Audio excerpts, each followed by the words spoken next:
Banyak orang bilang, jadi anak bungsu itu enak. Jalannya selalu mulus, sering dimanja, dan selalu dapat sisa kemudahan yang sudah diperjuangkan kakak-kakaknya. Tapi, pernah gak sih kalian tanya, bagaimana rasanya jadi orang yang paling terakhir? Yang paling terakhir, sampai di sebuah rumah yang sudah ramai saat kita lahir.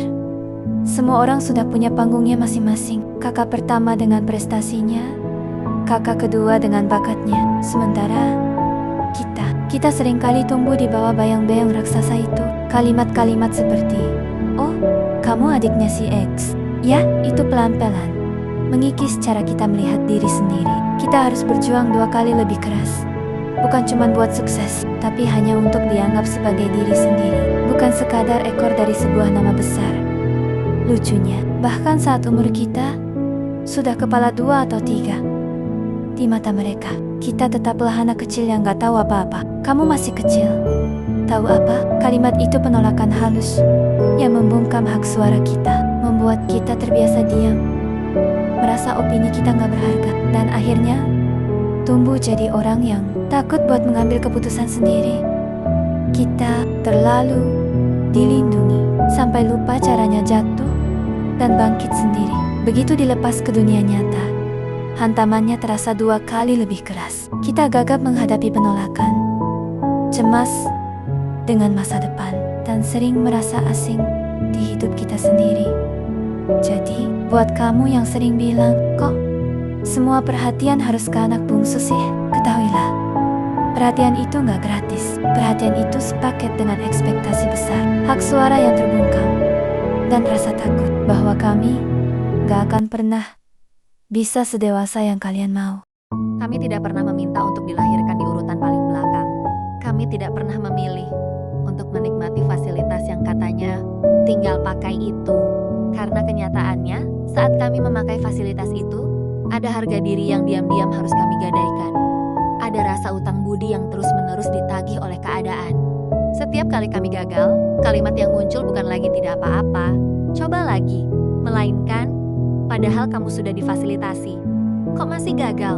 Sorotan perhatian itu pelan-pelan berubah menjadi lampu interogasi yang membuat kami selalu merasa bersalah atas kegagalan kami sendiri.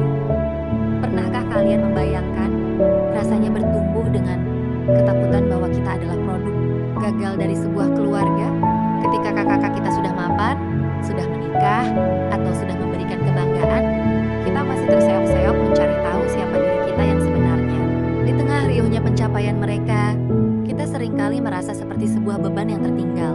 Kita dipaksa untuk berlari mengejar ketertinggalan, tanpa pernah diberikan waktu untuk sekadar belajar berjalan.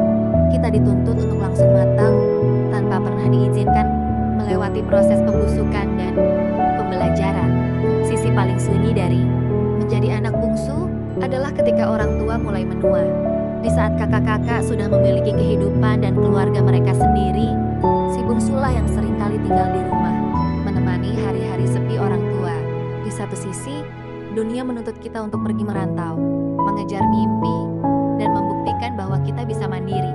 Namun di sisi lain, ada jeratan tak kasat mata bernama bakti yang menahan langkah kaki kita. Kita terjebak dalam dilema abadi, pergi untuk ego sendiri dan dicap egois, atau bertahan di rumah demi menjaga orang tua namun mengorbankan masa depan yang kita impikan. Lalu bagaimana kami menghadapi dunia luar? Kami tumbuh menjadi manusia yang haus akan validasi. Karena di rumah suara kami tidak pernah dianggap penting, kami mencari pengakuan itu di luar. Kami menjadi orang yang terlalu sering berkata ya hanya karena takut ditolak. Kami menjadi people pleaser yang mengorbankan kenyamanan diri sendiri demi memastikan orang lain tidak pergi meninggalkan kami. Rasa tidak aman itu berakar begitu dalam, membuat kami selalu merasa tidak cukup baik, tidak cukup pintar, dan tidak cukup pantas untuk dicintai secara utuh. Namun, di balik semua kerapuhan ini, ada satu hal yang dunia lupakan dari seorang anak bungsu. Kami adalah pengamat yang ulung, karena sejak kecil kami terbiasa duduk di sudut ruangan dan mendengarkan. Kami belajar banyak dari kesalahan-kesalahan yang dibuat oleh orang-orang sebelum kami. Kami melihat bagaimana kakak-kakak kami jatuh. Kami melihat bagaimana orang tua kami kecewa. Dan dari sanalah kami belajar tentang kebijaksanaan dengan cara yang berbeda. Kami mungkin lambat untuk memulai, tapi bukan berarti kami tidak akan pernah sampai. Jadi, untuk kamu, untuk kakak-kakakku, atau untuk siapa saja yang menganggap hidup kami selalu mudah, berhentilah mengukur kedewasaan kami hanya dari nomor urut kelahiran. Kami sedang berproses dengan cara kami sendiri. Kami sedang belajar menyembuhkan luka-luka yang bahkan tidak pernah kami bicarakan di meja makan. Kami sedang berusaha menghapus cap anak, bawang, dan menggantinya dengan nama kami sendiri. Izinkan kami jatuh, agar kami tahu rasanya bangkit. Izinkan kami salah, agar kami tahu jalannya pulang.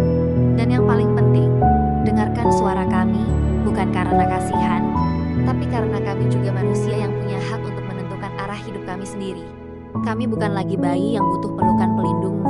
Kami adalah orang dewasa yang sedang berjuang di bawah langit yang sama denganmu.